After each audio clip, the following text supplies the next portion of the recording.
Good morning, students. I am Rameshwar Prasad Gupta, Associate Professor ADHD, Government Girls College, Pune. I express today the topic is on cost accounting, लागत लेखांकन। तो लागत लेखांकन के अंतर्गत हम किसी भी उत्पादन या किसी भी सेवा की कुल उत्पादन लागत एवं प्रति इकाई लागत ज्ञात करते हैं। उसके लिए हम एक statement of cost and profit तैयार करते हैं। ये statement of cost and profit का प्रारूप है, जिसके अंतर्गत हम वर्तमान अवधि या आगामी अवधि के लिए दाहिनी तरफ कुल लागतें और प्रति इकाई लागतें लिखते हैं और बाईं तरफ इस वर्तमान या आगामी अवधि से जस्ट पूर्व की अवधि, पिछली अवधि की कुल लागतें एवं प्रति इकाई लागतें लिखते हैं, जिससे इस स्टेटमेंट के द्वारा लागतों का, विभिन्न लागतों का एक तुलनात्मक अध्ययन संभव हो सकता है कि वर्तमान अवधि में पिछली अवधि से लागतें ज़्यादा लग रही है अथवा कम लग रही है, और अगर ज़्यादा लग रही है तो किन किन कारणों से लग रही है और उन लागतों को किस प्रकार नियंत्रित किया जा सकता है। अब हम इस वर्तमान अवधि की लागतों को ज्ञात करने के लिए सबसे पहले value of raw material consumed ज्ञात करते हैं कि हमने इस उत्पादन में या इस अवधि की इस मात्रा के उत्पादन में कितना कच्ची सामग्री रॉ मटेरियल कंज्यूम किया है। तो सबसे पहले हम रॉ मटेरियल कंज्यूम ज्ञात करने के लिए जो भी हमारा इस अवधि के प्रारंभ में opening stock of raw material है, उसमें इस वर्तमान अवधि में जो रॉ मटेरियल परचेज करते हैं उसको जोड़ देते हैं और इस टोटल रॉ मटेरियल में से कंज्यूम होने के बाद जो शेष बचा है closing stock of raw material, उसको घटा देते हैं, तो हमें value of raw material consume में ज्ञात हो जाती है। इसी का दूसरा नाम डायरेक्ट मटेरियल कंज्यूम भी है। तो इस रॉ मटेरियल कंज्यूम में हम फिर डायरेक्ट वेजेज या प्रोडक्टिव वेजेज या श्रमिकों को दी जाने वाली मजदूरी जोड़ते हैं। इसके अलावा कुछ प्रत्यक्ष खर्चे, डायरेक्ट एक्सपेंसेस होते हैं, उनको भी जोड़ा जाता है। इस प्रकार ये A direct material, B direct wages और सी डायरेक्ट एक्सपेंसेस, तीनों का जोड़ करके हम प्राइम कॉस्ट ज्ञात कर लेते हैं। फिर प्राइम कॉस्ट में हम एड वर्क्स ओवरहेड्स यानी कि कारखाना ऊपरी व्यय जोड़ते हैं, जो कारखाने के अंतर्गत खर्च होते हैं, जैसे डेप्रिसिएशन ऑफ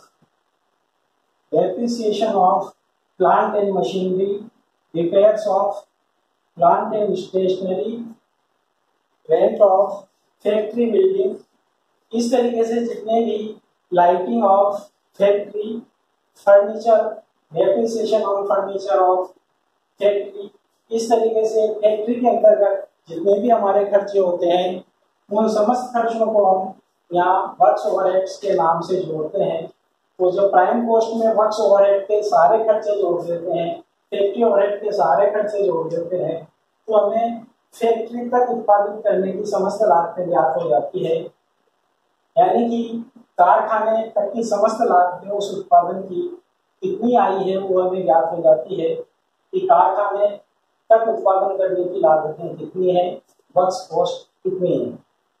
फिर वर्क्स कॉस्ट में हम कार्यालय के खर्चे जोड़ते हैं, ऑफिस ओवरहेड, जिसका दूसरा नाम एडमिनिस्ट्रेटिव ओवरहेड है, इसको एस्टेब्लिशमेंट ओवरहेड भी कहते हैं। तो ये एडमिनिस्ट्रेटिव ओवरहेड या ऑफिस ओवरहेड हम जोड़ते हैं तो हमें कॉस्ट ऑफ प्रोडक्शन यानी कि उत्पादन की लागत ज्ञात हो जाती है। तो एडमिनिस्ट्रेटिव या ऑफिस ओवरहेड में कौन कौन से खर्चे आएंगे, जैसे depreciation of furniture, printing and stationery, depreciation of office building, depreciation of salary of office staff, इस तरह के जो खर्चे ऑफिस के जितने भी हैं वो हम जोड़ देंगे तो हमें कॉस्ट ऑफ प्रोडक्शन ज्ञात हो जाएगी।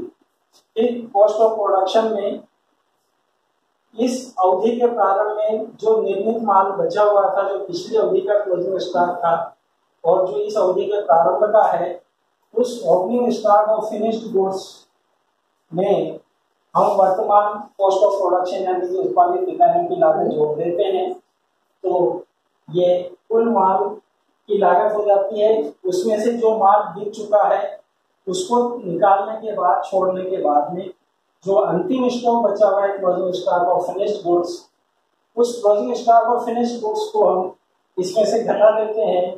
तो कॉस्ट ऑफ प्रोडक्शन में opening stock of finished goods को जोड़ा जाता है और closing stock of finished goods को घटाया जाता है, तो हमें cost of production of goods sold ज्ञात हो जाती है। Cost of production of units sold, जितनी इकाइयां बेची है उसकी उत्पादन लागत ज्ञात हो जाती है।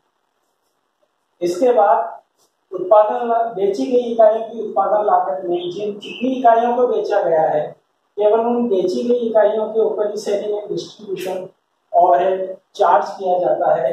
तो जो भी सेलिंग के खर्चे हुए हैं, जैसे ट्रेवलर्स एक्सपेंसेज है, कैरीज आउटवर्ड है, पैकिंग एक्सपेंसेज है, गोडाउन रेंट है, तो जितने भी सेलिंग एक्सपेंसेज ऑफ शोरूम है, तो जितने भी सेलिंग एंड डिस्ट्रीब्यूशन ओवरहेड है उन सबको जोड़ा जाता है, तो हमें टोटल कॉस्ट ऑफ सेल्स ज्ञात हो जाती है। अब टोटल कॉस्ट ऑफ सेल्स जो है उसको जब सेल्स अमाउंट में से घटा देते हैं तो हमें प्रॉफिट ज्ञात हो जाता है। तो यदि सेल्स की अमाउंट ज़्यादा है, टोटल कॉस्ट की मात्रा कम है, तो हमें प्रॉफिट ज्ञात हो जाएगा।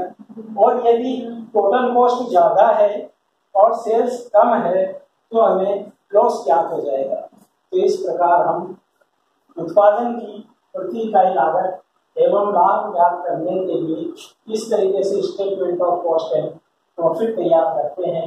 यह इसका एक सिंपल सा फॉर्मेट है। फिर आगे आने वाली क्लास में हम हर एक चीज के उदाहरण लेंगे, हर एक चीज के एग्जाम्पल लेंगे और इनको प्रैक्टिकल क्वेश्चन के द्वारा हल करके बताएंगे। धन्यवाद, थैंक यू।